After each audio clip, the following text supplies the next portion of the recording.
MPSC डायरीमध्ये मी तुम्हा सर्वांचं स्वागत करते. तर ॲक्च्युली MPSCचा अभ्यास हा न संपणारा असतो. त्याच्यामुळे मला एक असं वाटलं की आपण एक छानसा ग्रुप बनवावा आणि मग आपण त्यांच्याशी 1 to 1 टॉक करावं असं मला फार वाटलं. तर त्याच्यासाठीच मी आज त्या अभ्यासाबद्दल बोलेल we will see in the video. तर आज मी असंच 1 to 1 टॉक करायचं एक विषय आहे माझ्याकडे आणि मी माझी आज डायरी पण दाखवणार आहे जी मी मेंटेन करते for to write down study. मी त्याचं एक पेज तुम्हाला दाखवेल आणि then you have to decide की तुम्ही कसं तुमचं मॅनेज करणार आहात. तुम्ही तशा प्रकारे whatever your conditions are त्या प्रकारे तुम्ही टाईम काढून तुम्ही तुमचा अभ्यास शेड्यूल करा. मग मी आत्ता सध्या तुम्हाला डायरी दाखवते. तर ही माझी डायरी आहे. दिस इज द डायरी ऑफ 2025. ही मी पहिल्याच दिवशी खरेदी करून आणली होती. तर ॲक्च्युली हिअर इट इज. तर हा पहिला 2 दिवस त्याचं मी काही केलं नसावं मे बी. तर हे तिसऱ्या दिवसाचं म्हणजे 3 जानेवारीपासून मी इथे लिहायला चालू केलं आणि पद्धतशीर त्यात सगळे टायमिंग्स मांडून मी ठेवलेले आहे. मी कधी म्हणजे पहिलेच करून ठेवते की मला एवढ्या वेळात हे करायचं आहे. तर ते ऑलरेडी लिहिलं असतं. पण समजा ते नाही अचीव झालं काही कारण असतं, कारण आय हॅव अ फॅमिली आणि काहीही होऊ शकतं. म्हणजे मुलाची तब्येतही बिघडू शकते किंवा मला कुठेतरी अर्जंट जावं लागू शकतं किंवा कोणीतरी पाहुणेच येणार असू शकतं आपल्याकडे किंवा मग आपल्यालाही असं कधी मूड नाही होत की मी आता नेक्स्ट अभ्यास करावाच बा. तर मग मी त्याचं टेन्शन नाही घेत की नाही झाला ना अभ्यास तर इट्स ओके फॉर मी की नाही झालं तर नाही झाला, आपण उद्या करूया किंवा मग नेक्स्ट स्लॉट जेव्हा येईल. समजा सकाळी 10 ते 1 हा एक स्लॉट आहे आणि त्यात मला असं वाटलं की 12 ते 1 अभ्यासच नाही करू, झोपूनच राहूया, तर मी झोप घेते. कारण की तुम्हाला एक हे पण गरजेचं असतं की शांत झोप. कारण मी सकाळी लवकर उठून अभ्यास करते तर माझा थोडाफार अभ्यास झालेला असतो सकाळी. तर मग मी इकडचा हा स्लॉट असतो माझा 3 ते 1 असा. तर मी 3 ते 1 मध्ये अभ्यास करते. पण कधी कधी नाही मूड होत, कधी झोप येते किंवा मग आपण दुसऱ्याच विचारात गुंग होऊन जातो. की माझं असं होतं खूपदा की माझं माइंड दुसरीकडे स्टक होऊन जातं तर मग इकडे अभ्यासात लक्ष लागतं. तर त्यावेळी ना मी काय ट्रिक करते की मी जागा चेंज करते सरळ अभ्यासाची. आणि मी सांगते तुम्हाला, तुम्ही ज्यावेळी तुमची जागा असं काही झालं तुमच्यासोबत आणि तुम्ही तुमची जेव्हा जागा चेंज कराल, आय एम शुअर तुम्हाला खूप चांगलं वाटेल. म्हणजे तुमचं अभ्यासात मन लागेल की मला करायचं आहे, माझं मला कंप्लीट करायचं आहे. आजही तुम्हालाच करायचं आहे, उद्याही तुम्हालाच करायचं आहे. त्याच्यामुळे मेक शुअर की तुम्ही ते जितक्या लवकर कंप्लीट करा. की रिव्हिजन आहे तर एकच विषय किती दिवस घेऊन बसणार ना तुम्ही, तर तुम्ही काय करा की तो लवकर घ्या, लवकर कंप्लीट करा. उगाच भलते सलते विचार करत बसल्यापेक्षा तुम्ही पटकन कंप्लीट करून मोकळे व्हा. तर त्यासाठी मला असं वाटतं की तुम्ही म्हणजे शेड्यूल करा तुमचं आणि त्यानुसार अभ्यास करा. पण कधी झालं नाही इन केस टेन्शन घेऊ नका, कारण आपल्याला खूप टेन्शन येतं. माझं व्हायचं आधी की नाही तसं शेड्यूल फॉलो झालं ना, म्हणजे सकाळचं माझं टायमिंग मी उठले नाही सकाळी. असं होतं ना की आपण उठत नाही सकाळी. एक मुलगा आजारी असला समजा तर तो जागवतो कधी रात्री, तर नाही उठला सकाळी, तर इट्स ओके. पण तुमच्याकडे 10 ते 1चा स्लॉट आहे, मग इकडे अजून 2 ते 4चा स्लॉट आहे, मग रात्री 9 ते 11चा स्लॉट आहे. हे स्लॉट्स आहेत तुमच्याकडे, म्हणजे कितीतरी वेळ आहे. फक्त त्या सकाळी 2 तास अभ्यास झाला नाही तुमचा, म्हणजे तुमचा 6 ते 8 हा अभ्यास झालाच नाही. त्याच्यामुळे तुम्ही असं एकदम टेन्शनमध्ये येऊ नका किंवा म्हणजे पुढचा अभ्यास रुईन नका करू तुमचा. तर I want to tell you that. आणि अजून एक गोष्ट म्हणजे आज मी स्क्रोल करत होते यूट्यूबला, तर खूप सगळे असे मॅनिफेस्टेशनचे रिलेटेड व्हिडिओज मी बघते. तर मला रिकमेंडेशनमध्ये पण तेच व्हिडिओ असतात की मॅनिफेस्टेशन असं करायचं, असं तुमची लाईफ हे करायची. तर मॅनिफेस्टेशनबद्दल मी जितकं व्हिडिओज बघितले किंवा मी जितकं स्टडी केला, मी जितकं ते समजून घेतलं, तेव्हा त्याच्यावर मला असं वाटतं की मॅनिफेस्टेशन हा एक म्हणजे काय आहे की तुम्ही तुमच्या सबकॉन्शियस माइंडला ना ट्रेन करता. की त्याच्यात खूप वेगळे टाईप्स आहे. जसं मी एक टेक्निक घेते आता 3, 6 आणि 9. तर आता एक लिहायचं आहे मला. तुमची एक एक्झाम आहे कंबाईन प्रिलिम्स आहे आणि तुम्हाला किती मार्क्स पाहिजे, तुम्ही कंबाईन प्रिलिम्स पास होण्यासाठी तुम्हाला किती मार्क्स पाहिजे, तर अबव 55 समजून चला, अबव 55. तर मी एक आकडा कन्सिडर केला की मला 62 मार्क्स पडणार आहेत पेपरमध्ये. आणि मी 369 या टेक्निकमध्ये असं असतं की तुम्हाला जे मार्क्स मिळाले आहेत ते असं कन्सिडर करून चालतं की ते तुमचं स्वप्न पूर्ण झालेलं आहे. तर ते लिहिताना असं लिहिलं जातं की कंबाईन ग्रुप बी प्रिलिम्समध्ये मला 62 मार्क्स आले आहेत, असं तुम्ही लिहिता. आणि असं लिहिल्यावर मग ते तुम्ही सकाळी 3दा लिहिता, दुपारी 6दा लिहिता आणि रात्री 9 वेळा लिहिता. असं तुम्ही रोज 21 दिवस करता किंवा तुम्ही कितीही दिवस करू शकता, तुम्ही कितीही दिवस लिहू शकता. तर 369 टेक्निकमध्ये की तेच ते लिहिल्यामुळे ना तुमचं माइंड एका गोष्टीकडे ट्रेन होतं, तुम्ही ते अट्रॅक्ट करायला लागतं स्वतःकडे. त्याच्यामुळे काय होतं, तुम्ही जोमाने अभ्यास करायला लागता, एक पॉझिटिव्ह एनर्जी तुमच्या अराउंड तयार होते. आणि असं ॲक्च्युली मॅनिफेस्टेशन मला असं वाटतं की असंच वर्क करतं. 5 × 55 मध्ये पण तेच आहे की 5 दिवस तुम्ही 55 वेळा तुम्हाला काय हवं आहे, ते जे काय हवं आहे तुम्हाला इन फ्युचर, ते माझ्याकडे आत्ताच आहे, या वेळेने तुम्ही ते लिहित असता. आणि एक प्रकार असतो जर्नलिंग, की जर्नल तयार करायचं.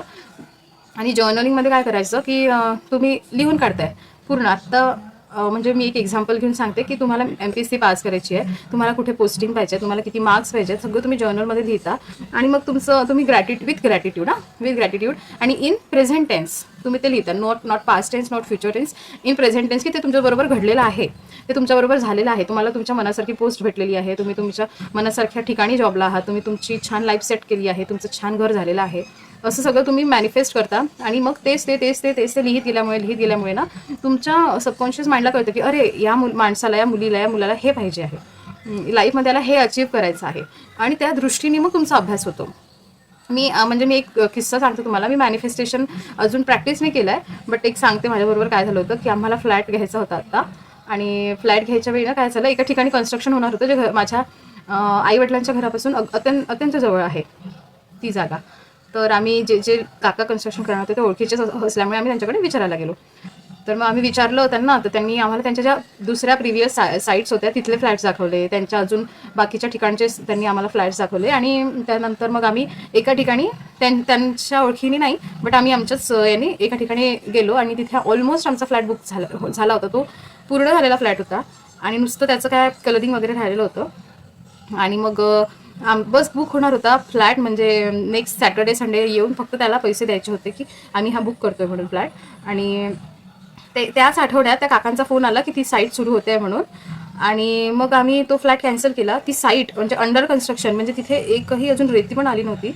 आणि आम्ही त्या कंडिशनमध्ये तो फ्लॅट बुक केलेला आहे. तर आज तिथे बांधकाम चालू झालं आहे. पण व्हॉट आय अट्रॅक्ट, की माझ्या मनात खूप होतं की मला हे मिळावं. म्हणजे मी म्हणजे न जाणतेपणाने ते मॅनिफेस्टच करत होती की मी त्या जागेवरून, म्हणजे तिथून जेव्हा पास व्हायची ना गाडीने, तेव्हा मी बघायची अरे यार हे सुरू झालं असतं ना, मग मस्त इथला फ्लॅट भेटला असता.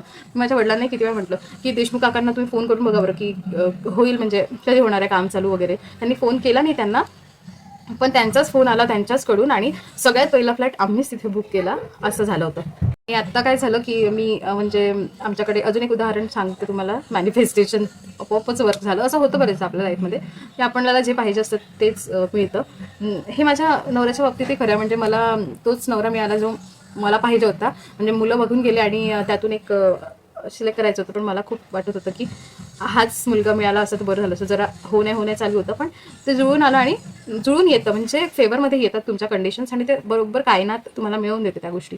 तर आत्ता काय झालं, रिसेंट उदाहरण सांगते की मी एक असं ठरवलं होतं, माझ्या मुलाचा बर्थडे आहे तर मी एक ठरवलं होतं की व्हाईट कलरची साडी नेसायची, छान वर्कवाली अशी.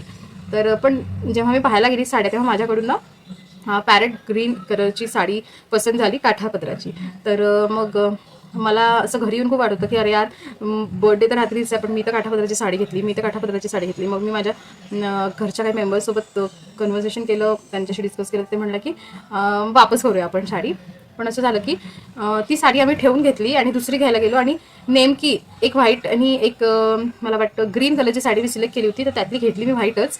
शेवटी काय, जे आपण मागतो, जे आपण खूप मनापासून मागतो तेच आपल्याबरोबर होतं. सो मला वाटतं की मॅनिफेस्टेशनची जर्नी आता मी सुरू करायला पाहिजे. मला खूप वाटते की सुरू करायला पाहिजे, पण मी टेक्निक्स यूज नाही करणार, कारण 369 ते मला लक्षात नाही राहत की सकाळी उठून 3 वेळा आपल्याला हे गोष्ट लिहायची. आणि मला असं वाटतं की त्याच्यासाठी ना माझं काय म्हणतात तेवढं डेडिकेशन राहणार नाही. पण त्याऐवजी जर मी जर्नलिंग केलं की मला काय पाहिजे फ्युचरमध्ये, मला ह्या वेळेपर्यंत माझी हातात एक MPSC मधली पोस्ट पाहिजे आहे, मला ह्या वेळेपर्यंत माझं सिलेबस कंप्लीट पाहिजे आहे, इतके पेपर सोडवून बघायचे आहे, इतके मार्क्स मला कंबाईनमध्ये पाहिजे, इतके मार्क्स मला मेन्समध्ये पाहिजे आहे, इथे मला पोस्टिंग पाहिजे आहे.